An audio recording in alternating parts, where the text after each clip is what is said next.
Senator Cassidy. Madam Chair, am I allowed now to call up my second-degree amendment? Yes, why don't we move to amendments at this point in time? Senator Cassidy. Call up second-degree MAZ 18949 to Senator Portman's substitute amendment. 18949. Okay. My amendment, which I will withdraw at the conclusion of my remarks, will provide equity for Gomesa states with states that receive federal royalties from onshore oil and gas production, as well as lift the existing $500 million cap on federal funding for Gomesa. Now, there's a lot of self-congratulation here, but let's just put it in perspective. This money is already allocated. The $6.5 billion goes to the Treasury and will be spent to meet federal obligations, but because we are going to redirect it to this fund, the money to replace it will either be borrowed or taken from someplace else. That is the reality. Secondly, it is not going, although it comes from all lands, federal lands that that produce energy, disproportionately it comes off of Louisiana's coast. About 80% comes from the Central Gulf. Let me explain. If you are onshore, a state and local government receives 50% of the federal revenues derived from the oil and gas production on federal land. Another 40% is sent to the Bureau of Reclamation. Just 10% goes to the Treasury. In the Gulf, though, 37.5% of oil and gas royalties in the federal waters go to the revenue-generating states. 50% goes to the Treasury, and 12.5% goes towards stateside funding in the Land and Water Conservation Fund. Now, according to the Department of Interior, will you put up that one? According to the Department of Interior, just to show that to everybody, if you have a little bit of color there, you're providing some sort of revenue. But this is where it's coming from, and the Central Gulf, 80% of the time. And then some from New Mexico, New Mexico, and some from, I think that's Colorado. No, that's Wyoming. So I'm looking upside down. I apologize to my colleagues. So, but it's coming from here. Now, everyone who's saying, oh my gosh, this is just going to be money that's not otherwise allocated is just not recognizing what the story is. So now, that said, let's look at that. As I've said, we are going to allocate dollars to take care of pent-up need.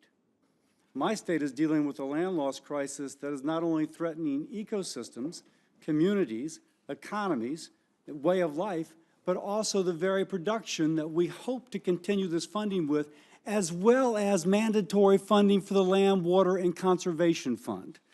Let me elaborate. Put up over here at the top, you're going to see Port Fourchon, which is where,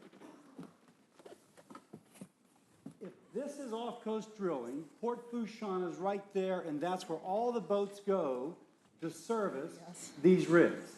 This is Louisiana, kind of Bayou Lafourche area in 1932, 90 years ago. Now hold up this. Keep up that, please. This is Port Fourchon now. It is an island. So these are the rigs. Here's Port Fourchon, and this is everything that is eroding. As that erodes, the cost basis to maintain these rigs increases. Now, we may speak of a bridge, which if we fix it now, we'll save money in the future.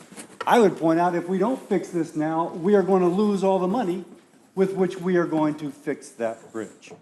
Because it's not just Port Fourchon which is affected. Everything that is, if we do nothing over the next 50 years for Louisiana's coastline, everything that is colored is at risk of severe flooding with a hurricane surge. Now, if you think about it, how is somebody going to live there to then work on the rigs off the coast? Not going to be able to. We're not going to be able to produce the oil that is supposed to give us mandatory spending for the Land, Water, and Conservation Fund. Now, we could say, and there is Gomesa, which is providing some funding. To fix that coastline is going to cost $50 billion over 50 years. It's a lot of money. And Louisiana has a constitutional amendment that says any money we get from offshore revenue sharing goes to fix our coastline, okay? But nonetheless, even the money that we're receiving now will not be adequate.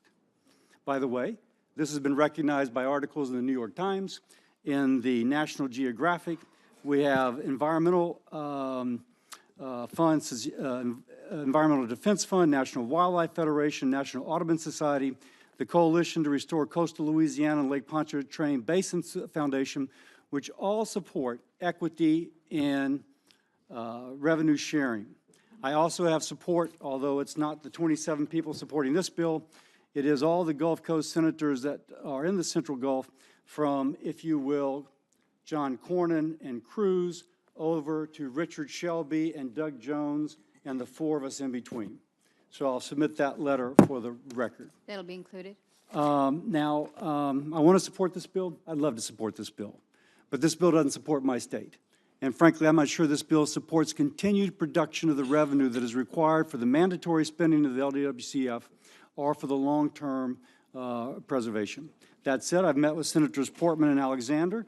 I've spoken with Senator Murkowski. I've spoken with Secretary Zinke. All have pledged to try and find some solution that would be equitable to the Central Gulf states.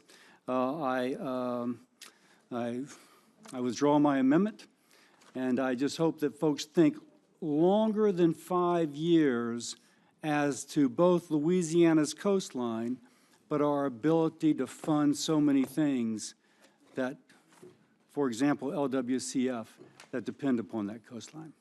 Thank you, Madam Chair.